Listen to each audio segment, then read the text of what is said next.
Ka patur në Jehon, i tje gazetarë, ndjek mediat në Moskë, jemi lidhe nga Moska me ty.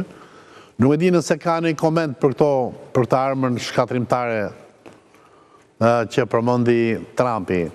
Mos është edhe një kompensim, një lloj gare në lidhje me atë, tash ja harrova emrin, ti do më kujtosh. Oreshnikun, po, këtë bombën e tmerrshme që eksperimentojnë në mënyrë demonstrative Putinin në Ukrainë. A është komentuar kjo deklarata e Trumpit në lidhje me armën sekrete? Po, ka kaluar si lajm, domethënë e kanë përhapur të gjitha ruse, kanë domethënë cituar Trumpin.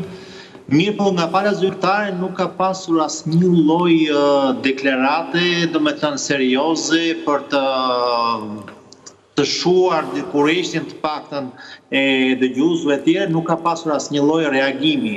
Kjo ndoshta edhe për faktin vërtet që kjo armë ashtu quajtur e fshehtë, e panjohur etj.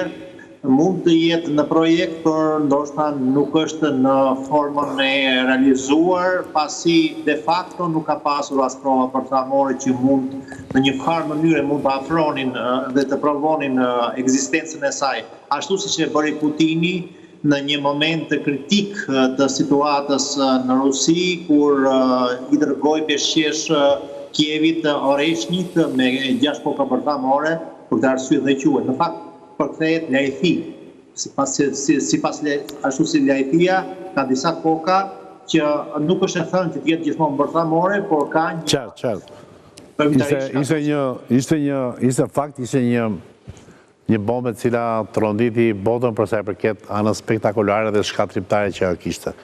Po si do duken marrëdhëniet midis Trumpit dhe Putinit, pa si komentohet tani Trumpi në Rusi? Pak jo me atë entuziazmin e fillimit kam përshtypjen.